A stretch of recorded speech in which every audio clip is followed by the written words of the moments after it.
back-to-back days.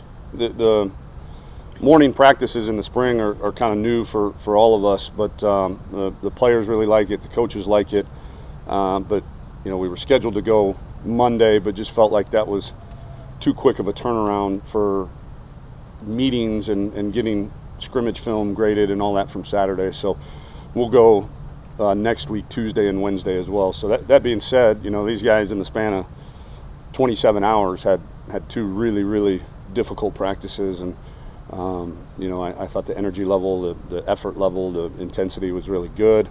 Both sides of the ball made plays today.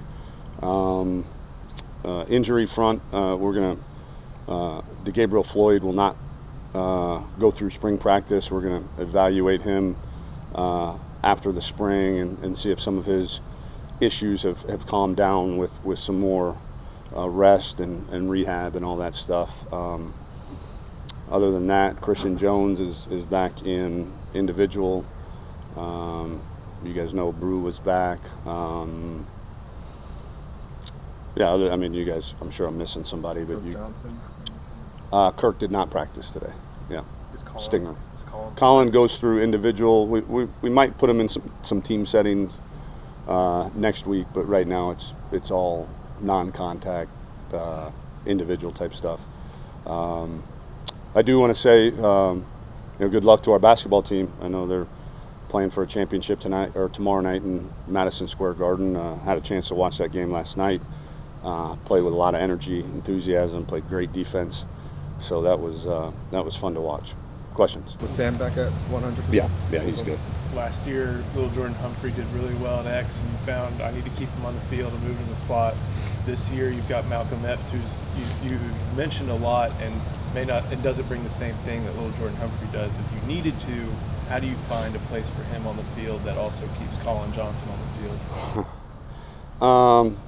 That's going to be difficult. I'm not going to lie to you, because the skill sets are completely different than LJ. LJ was a tailback in high school and just had a feel for playing in there. Malcolm on the perimeter. It's going to be a great battle, in my opinion. I mean, we got 5 guys battling for 2 outside receiver spots in Colin, Devin, Malcolm, Brennan, and really Brew. Brew would be the guy that's probably most suited of those outside guys to maybe work some in the slot. But we'll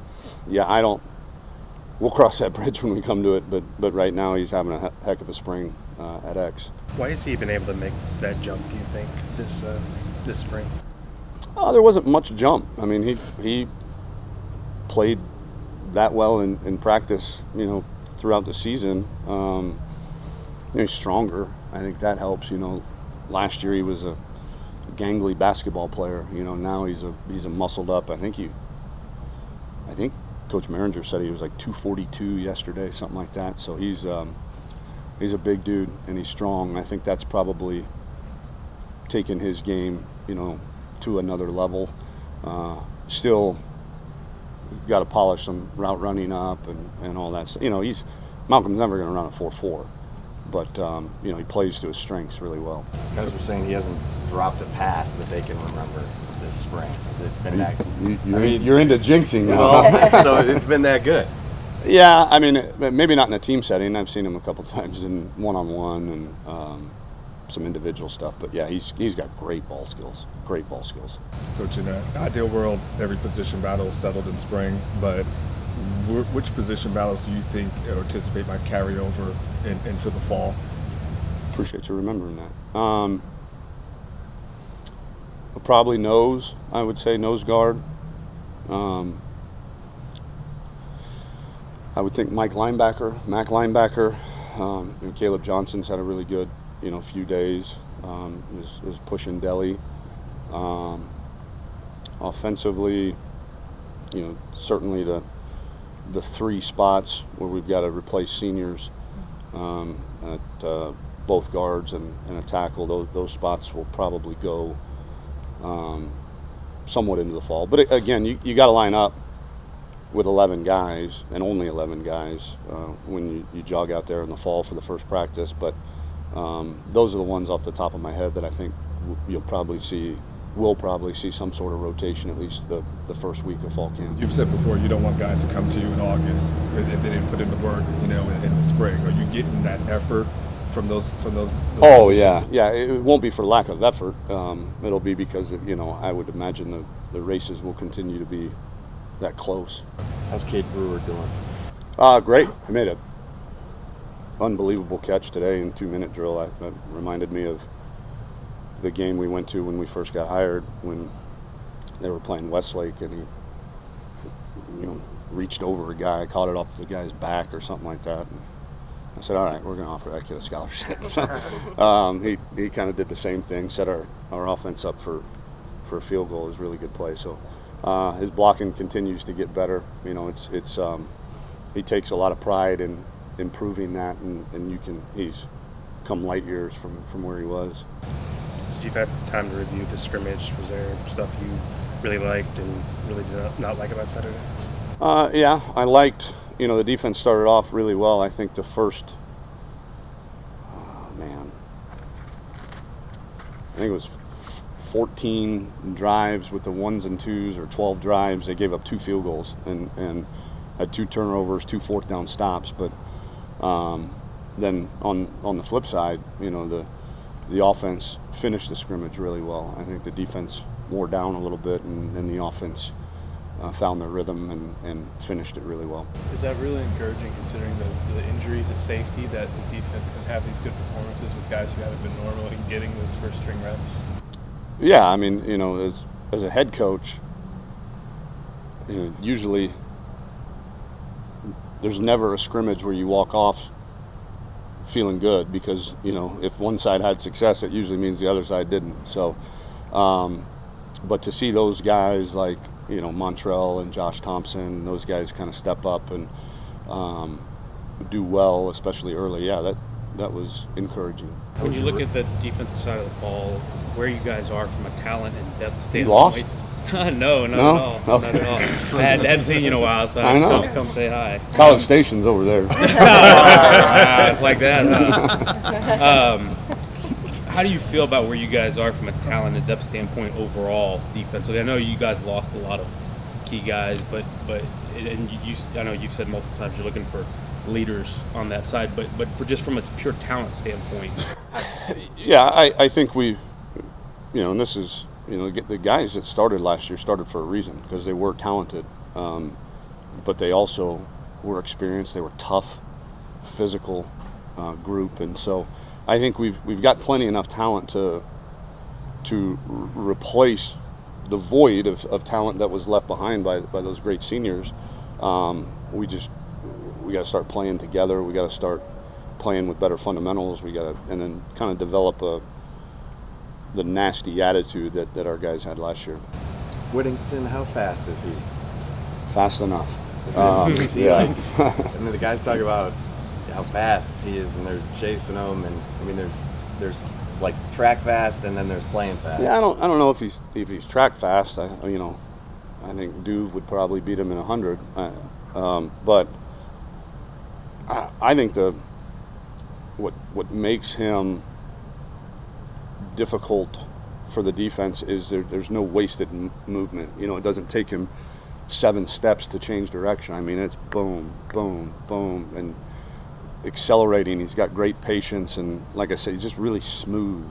When you watch him, there's not a whole lot of wasted movement. You surprised at like how smooth he is at running back this quickly, or?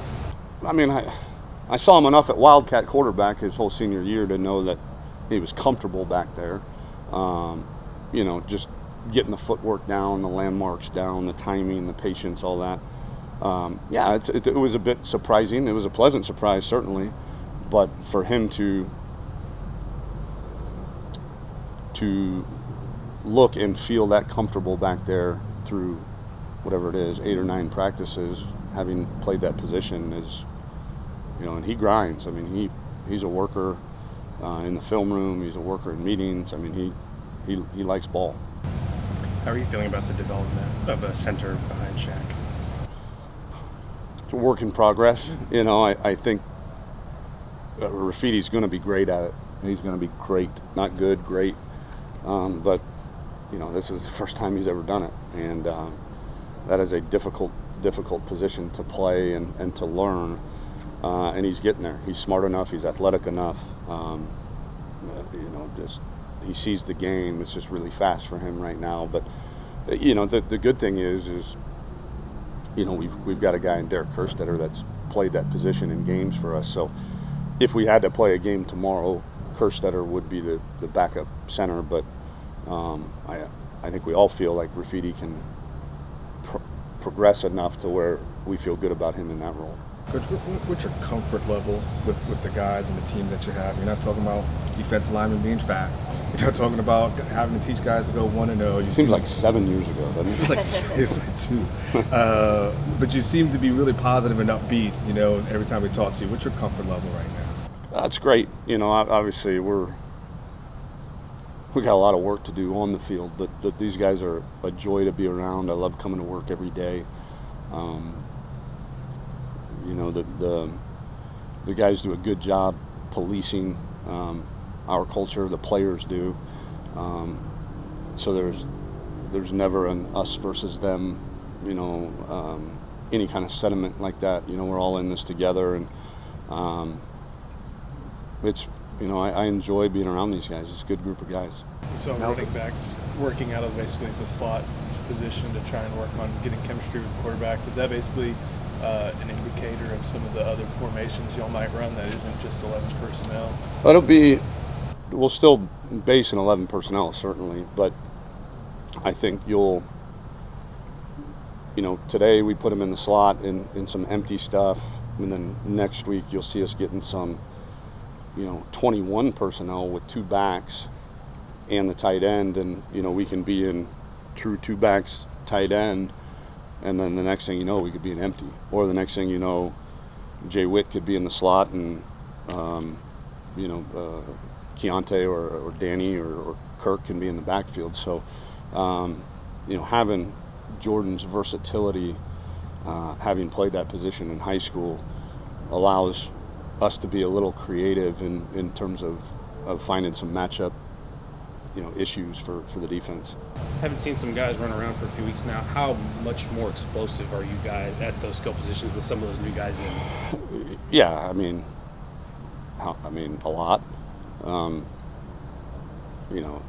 Even Keontae looks more explosive now because he's added all that strength. And Jordan and Brew and those guys are really explosive. And so it's good, and we've got some more of that coming in the fall. I think our 2 young linebackers, and Caleb and Marcus, are having a really good spring too. Those guys are really, really athletic. Malcolm Roach on the line, he can play anywhere. He played anywhere in high school, but in the front 7, is that where you see him thriving? Oh yeah.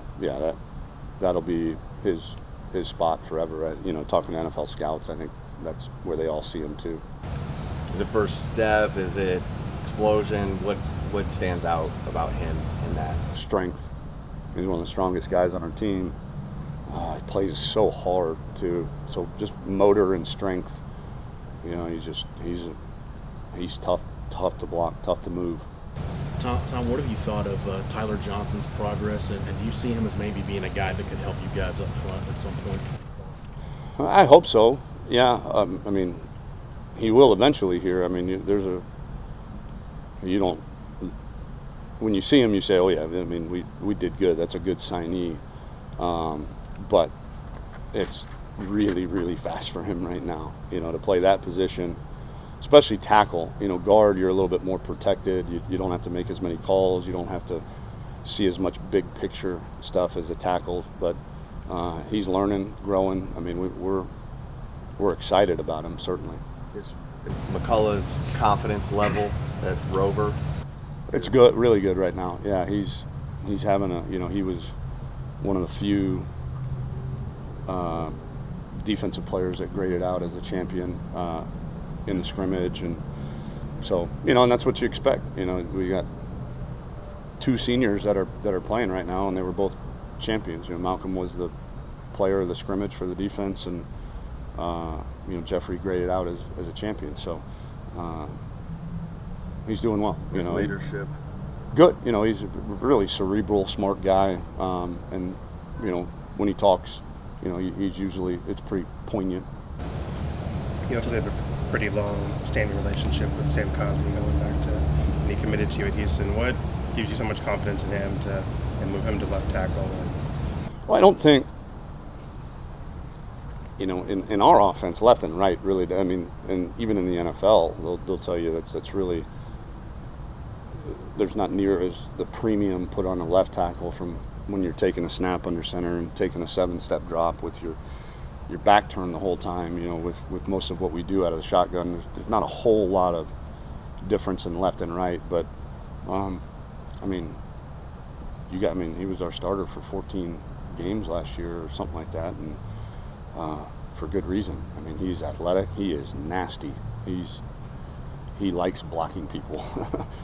Takes great pride in it, and he's one of the stronger guys on our team, and now he was 299 pounds yesterday, so hoping to get him to about 305 for training camp, and sky's the limit for him. Is there Time for 2 last ones. clear backup at Rover? Yeah, I think we'd have to do some shuffling. Those 2 new guys are definitely the backups right now, and Caleb and Marcus, but I think it's more of a battle because Todd cross-trains those guys. Really, you got to factor Byron in there too, because if your next best guy is Byron, then you move Joe inside and let Byron play B backer. So all 3 of those guys are doing well right now. I'm glad we don't play tomorrow, but I think we see if they continue to progress this way that they'll be good enough to be key backups. Last one. Tom, you talked a lot about explosive plays, and we've asked you a lot about explosive plays. The whole 50-yard thing has been a big topic, but how do you evolve the offense, wanting more explosive plays, but still staying true to that formula that worked so well last year, where things like time of possession, third down conversion rate, extending drives, all that stuff was really important? I don't think you do. I don't think, explosive plays, we're going to throw the ball downfield like we did last year. We got big-bodied receivers that it's better than,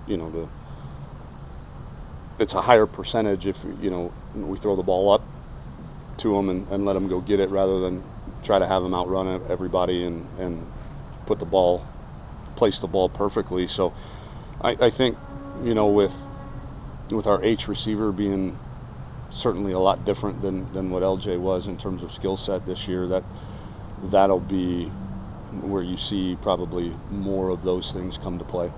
Thanks, Coach. Thank you. Thanks.